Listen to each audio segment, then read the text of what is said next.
ആ സമയത്ത് സൗണ്ട് കേട്ടിട്ടാണ് എല്ലാരും എണീറ്റത്. ഇല്ല, ഞങ്ങൾ അങ്ങോട്ട് വെള്ളം മണ്ണും കൂടി ഒന്നിച്ച് ഒലിച്ച് ഇറങ്ങി വരിക ചെയ്തത്. അത് കണ്ടിട്ടാണ് എല്ലാവരും ഇറങ്ങി വന്ന് രാവിലെ വന്ന് നോക്കുമ്പോൾ ഇതാണ് ഇവിടുത്തെ അവസ്ഥ. ഈ വീടിന്റെ അടുത്തൊക്കെ എത്തിയിരുന്നോ? വീടിന്റെ അവിടുത്തെ തൊട്ടടുത്ത വീടിന്റെ ഉള്ളിൽ കൂടെ വെള്ളം ചളിയും കൂടി ഒഴുകി പോയിരുന്നത്.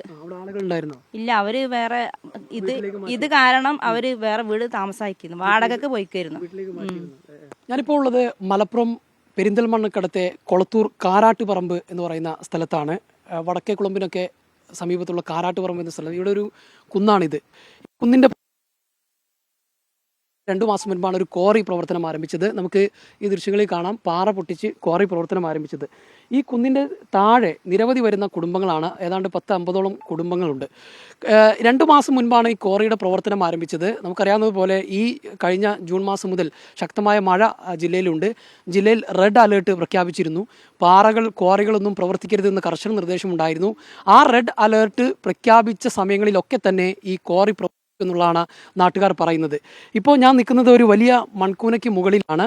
അതായത് ഈ എൻ്റെ വലതുഭാഗത്ത് കാണുന്ന അവിടെ മണ്ണ് വലിയ തരത്തിൽ ഇടിഞ്ഞു വീണിരിക്കുന്ന ഒരു ഉരുൾപൊട്ടൽ പോലെ മണ്ണ് താഴേക്ക് പതിച്ചതായി നമുക്ക് കാണാം. ഇവിടുത്തെ മണ്ണിന് യാതൊരു വിധത്തിലുള്ള ഉറപ്പുമില്ല. മണ്ണ് വളരെ വേഗത്തിൽ താഴേക്ക് വരുന്നതാണ്. ഈ ഒലിച്ചിരിക്കുന്ന മണ്ണ് താഴേക്ക് സമീപത്തെ വീടുകൾക്ക് ഏതാനും മീറ്ററുകൾക്ക് അടുത്ത് വരെ എത്തി എന്നുള്ളതാണ്. അതായത് ഈ കഴിഞ്ഞ ഞായറാഴ്ചയാണ് ഇവിടെ ഇങ്ങനെ സംഭവം ഉണ്ടാകുന്നത്. അതിൻ്റെ തൊട്ടടുത്ത ഈ അപകടം ഉണ്ടാകുന്നതിൻ്റെ തൊട്ടടുത്ത ദിവസം വരെ ഈ ക്വാറി ഇവിടെ പ്രവർത്തിച്ചു.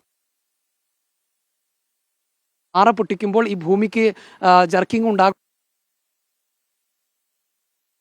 ഇനിയാന്നാണ് നമ്മുടെ പാണക്കാട് ഒരു മണ്ണ് ഇടിഞ്ഞു വീണ് റോഡിലേക്ക് വലിയ തരത്തിൽ ഇടിഞ്ഞു വീഴുകയും വലിയ ദുരന്തം ഒഴിവാകുകയും ചെയ്തത്.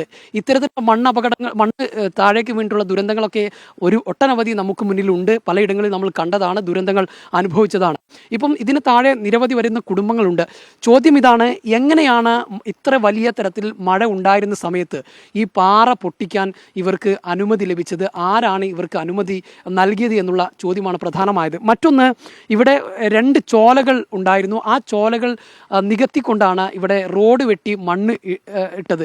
ഈ ചോല ഗതി മാറി ഒഴുകിയാണ് ഇപ്പോൾ മണ്ണ് മുഴുവൻ സമീപത്തെ വീടുകളിലേക്ക് പതിച്ചിരിക്കുന്നത്. അതിൻ്റെ ഭീകരത എത്രയാണെന്ന് നമുക്ക് വിവരിക്കാവുന്നതിലും അതീതമാണ്. ഇങ്ങോട്ടേക്ക് മുകളിലേക്ക് കയറുക എന്നത് വളരെ പ്രയാസമേറിയതാണ്. കാരണം കാലൊക്കെ കുഴിഞ്ഞു പോകുന്നൊരു അവസ്ഥയാണ്. ഇനി ഒരു മഴ വന്നാൽ വലിയ ഒരു ഉരുൾപൊട്ടൽ ഇവിടെ ഉണ്ടാകുമെന്നുള്ളതാണ് ഏറ്റവും ഭയാനകമായിട്ടുള്ള കാഴ്ച. ആ കാണുന്ന വെള്ളം, അവിടെ നിന്ന് ഒലിക്കുന്ന വെള്ളം ഇപ്പം ഞാൻ നിൽക്കുന്ന ഈ മണ്ണിന് താഴെ കൂടി പോയി അപ്പുറത്തേക്ക് ചാടുകയാണ്. ഇവിടെയൊക്കെ ഒരു ചോല ഉണ്ടായിരുന്നു. ആ ചോല മണ്ണിട്ട് നികത്തി, 2 ചോലകൾ മണ്ണിട്ട് നികത്തി. ഇതോടെ ആ ചോല ഗതി മാറി ഒഴുകി സമീപത്തെ വീടുകളിലേക്ക് എത്തി. ഒരു ദിവസം ഞായറാഴ്ച അർദ്ധരാത്രിയോട് കൂടിയാണ് ഈ മണ്ണും കല്ലും മരങ്ങളും എല്ലാം ഒലിച്ച് ആ വീടുകളുള്ള പ്രദേശത്തേക്ക് പോയത്. ഞാൻ നേരത്തെ സൂചിപ്പിച്ച പോലെ ഇവിടെ നിൽക്കാൻ പോലും കഴിയുന്നില്ല. ഈ പ്രദേശത്തേക്ക് സ്ത്രീകൾ ഉൾപ്പെടെയുള്ളവർ ഇപ്പോൾ കയറി വന്നിട്ടുള്ളത് നമ്മളോട് പ്രതികരിക്കാനാണ്. കാരണം അത്രയേറെ വലിയ ഒരു ദുരന്തത്തെയാണ് അവർ അഭിമുഖീകരിക്കുന്നത്. ഈ സമയത്ത് ഇപ്പം പ്രദേശവാസികളായ ആളുകൾ തന്നെ ചേരുകയാണ്. എന്നാണ് ഈ മണ്ണൊക്കെ കൂടി അങ്ങോട്ട് വലിച്ചു വന്നത്? അത് ഞായറാഴ്ച പുലർച്ചെ ഒരു 2:30 സമയത്തായിരിക്കും. ആ സമയത്ത് സൗണ്ട് കേട്ടിട്ടാണ് എല്ലാരും എണീറ്റത്. ഇല്ല, ഞങ്ങൾ അങ്ങോട്ട് വെള്ളം മണ്ണും കൂടി ഒന്നിച്ച് ഒലിച്ച് ഇറങ്ങി വരിക ചെയ്തത്. അത് കണ്ടിട്ടാണ് എല്ലാവരും ഇറങ്ങി വന്ന് രാവിലെ വന്ന് നോക്കുമ്പോൾ ഇതാണ് ഇവിടുത്തെ അവസ്ഥ. ഈ വീടിന്റെ അടുത്തൊക്കെ എത്തിയിരുന്നോ? വീടിന്റെ അവിടുത്തെ തൊട്ടടുത്ത വീടിന്റെ ഉള്ളിൽ കൂടെ വെള്ളം ചളിയും കൂടി ഒഴുകി പോയിരുന്നത്. ഇല്ല, അവര് വേറെ ഇത് കാരണം അവര് വേറെ വീട് താമസാക്കിയിരുന്നു, വാടകക്ക് പോയിക്കായിരുന്നു. രാത്രിയാണ് സംഭവം ഉണ്ടാകുന്നത്. പുലർച്ചെ 2:30. ഇവിടെ ഈ രണ്ട് ചോലായിരുന്നു ഇവിടെ ഉണ്ടായിരുന്നത്. ആ 2 ചോലയും കൂടി ഒന്നായിട്ട് താഴത്തുനിന്ന് ഒന്നിച്ച് താഴത്തേക്ക് വരികയായിരുന്നു. ഞങ്ങളെ കിണറ്റിലും ഒക്കെ ഈ കലക്ക് വെള്ളമാണ് ഇപ്പൊ ഉള്ളത്. ഏതായാലും ഒരു ദിവസം അർദ്ധരാത്രിയോട് കൂടിയാണ് സംഭവം ഉണ്ടാകുന്നത്. നിങ്ങളെ വീടൊക്കെ ഈ പരിസരത്താണോ? ഇവിടെ എത്ര വീടുകളുണ്ടാവും ഏകദേശം?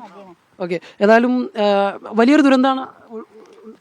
തീർച്ചയായിട്ടും വലിയൊരു ദുരന്തമാണ് ഇവിടുന്ന് ഒഴിവായി കിട്ടിയത്. ഇനി ഇതിലും വലിയൊരു ദുരന്തമാണ് ഇനി നമ്മളെ പ്രതീക്ഷിച്ചിട്ട് ഈ പ്രദേശത്തിരിക്കുന്നത്. കാരണം എന്താ വെച്ചിട്ടുണ്ടെങ്കിൽ 19 കൂടുതൽ വീടുകളാണ് ഈ പ്രദേശത്തുള്ളത് താഴത്ത്. ഇതിൽ ഈ മണ്ണൊലിച്ച് ഇവിടുന്ന് ഈ മണ്ണൊലിച്ച് പോയി ഒലിവുണ്ടായ മണ്ണ് ഏകദേശം വീടിന്റെ തൊട്ടടുത്ത് 50-40 മീറ്റർ വരയ്ക്ക് എത്തിക്കഴിഞ്ഞു. മണ്ണ് വെള്ളം ആ വീടിന്റെ ഉള്ളിൽ കൂടെ പോയി കഴിഞ്ഞു. ആ വീട്ടിൽ നിന്ന് ആളുകൾ രാത്രിക്ക് തന്നെ മാറ്റി. അതിന്റെ 10 മീറ്റർ അപ്പുറത്തുള്ളതാണ് ഇയാളുടെ വീട്. ഇയാളുടെ വീടിൽ നിന്ന് ഇയാളുടെ ഉമ്മക്ക് 90 വയസ്സാണ് അവർക്ക്. ആലോചിക്കുക, രാത്രി എന്തെങ്കിലും സംഭവിച്ചാൽ ഓടിപ്പോകാനും കൂടെ കഴിയില്ല. അങ്ങനത്തെ ഒരു അവസ്ഥയിൽ നിന്ന് പിറ്റേ ദിവസം ഞാനാ വിളിച്ചു പറഞ്ഞ ഇയാളോട് ഉമ്മാനെ അവിടുന്ന് മാറ്റണം എന്ന് പറഞ്ഞു. അങ്ങനെ ഇയാൾ ഉമ്മാനെ മാറ്റി ഇയാളുടെ വീട്ടിലേക്ക് താമസം മാറ്റി. അതുപോലെ തന്നെ ഒരുപാട് ചെറിയ കുട്ടികളൊക്കെ താമസിക്കുന്ന വീടാണ്. പിന്നെ അതുപോലെ 2 ആളുകൾക്ക് താഴ്ചയുണ്ട് ഈ ചോല പോകുന്ന ഈ ചാലിന്. നിങ്ങൾക്ക് വീഡിയോ അവിടെ വന്നാൽ കാണാം. ആ ചാല് മുഴുവൻ തൂർന്നിട്ടാണ് കിടക്കുന്നത്. മുഴുവൻ തൂർന്നിട്ടാണ് ആ പിന്നെ ഗതി മാറിയിട്ട് ഈ ചോല ഒഴുകണത്. അതായത് അവര് റോഡ് വെട്ടാൻ വേണ്ടി മണ്ണിട്ടതാണ്. അല്ല, ഈ അതിൽ മണ്ണിട്ടില്ല അവര്. ഈ മണ്ണ് ഇവിടുന്ന് ഒലിച്ചു പോയിട്ട് ചോല മൂടിയതാണത്. അങ്ങോട്ടൊന്നും ഇവർ വന്നിട്ട് അത് ഇവരെ വളപ്പല്ലല്ലോ, ഇവർക്ക് വരാൻ കഴിയില്ലല്ലോ. വെള്ളത്തിന് പിന്നെ ആരെ കുഴപ്പം കൂടെ വരാമെന്നില്ലല്ലോ. വെള്ളം അത് ഒന്നിച്ച് ഒഴുകി കൊടുന്ന് ആ 2 ചോലകളും മൂടി ആ തെങ്ങ് വെള്ളത്തിൽ കൂടെ ഒഴുകി ആ വീടിൻ്റെ ഉള്ളിൽ കൂടെയാണ് ആ വെള്ളം പോണത്. അതിൻ്റെ ആ വീട്ടിലെ ആളുകൾ രാത്രി മാറ്റി, ഇവരെ വീട്ടിൽ നിന്ന് പിറ്റേന്നും മാറ്റി. രാത്രിയാണ് സംഭവം ഉണ്ടാകുന്നത്. അതായത് പിന്നെ ഇവിടെ ഈ സമീപ ദിവസം എന്നാണ് ഇപ്പോൾ ഇവിടെ പണി നിർത്തുന്നവർ ജോലി? ഇവിടെ ഞായറാഴ്ചയാണ് ഇപ്പോൾ ഈ പ്രശ്നം ഉണ്ടാവുന്നത്.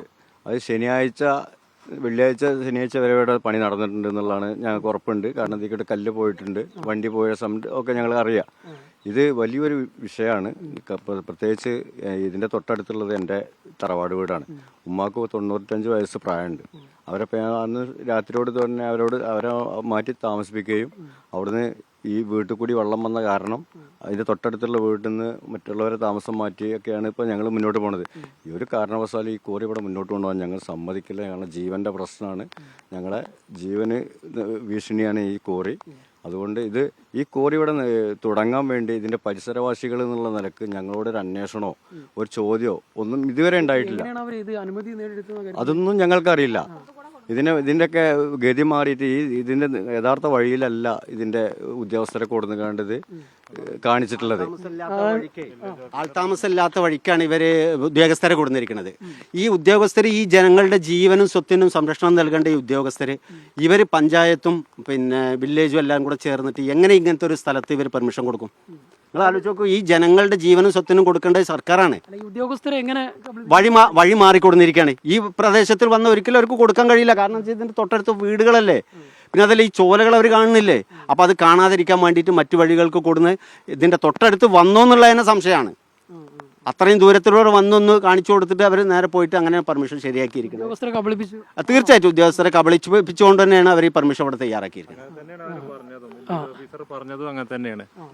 ഈ പ്രദേശത്ത് വന്ന് കണ്ടപ്പോൾ ഇവിടെ വീടുകളും കാര്യങ്ങളും ഒന്നും കാണാൻ പറ്റിയിട്ടില്ല. ഞങ്ങളെ കൊണ്ടുവത് വേറെ ദിശയിൽ കൂടെയാണ് അവർ കൊടുന്നത്, വഴി കൂടെ കൊടുന്നതെന്നാണ് അവർ പറഞ്ഞിട്ടുണ്ട്.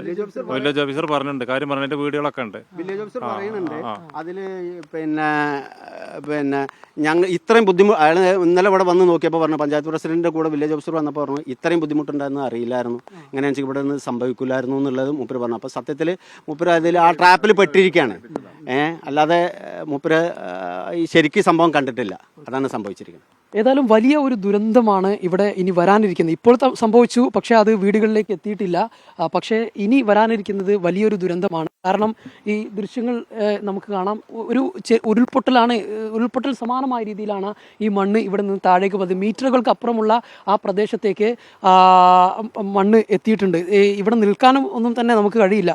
ഇനിയിപ്പോൾ മഴ ശക്തമാവുകയാണെങ്കിൽ ഈ മണ്ണ് ഇടിഞ്ഞ് പൂർണ്ണമായും ആ പ്രദേശത്തേക്ക് എത്തിയാൽ നിരവധി വീടുകൾ തകരും. വലിയ ഒരു ദുരന്തത്തിനാണ് അത് വഴിവെക്കുന്നത്. ഒരു വലിയ ദുരന്തം സംഭവിച്ചിട്ട് ഇനി നമ്മൾ വിലപിച്ചിട്ട് കാര്യമില്ല. പലയിടങ്ങളിലും അത്തരത്തിലുള്ള ദുരന്തങ്ങൾ നിരവധി സംഭവിച്ചതാണ്, വലിയ അപകടങ്ങൾ സംഭവിച്ചതാണ്.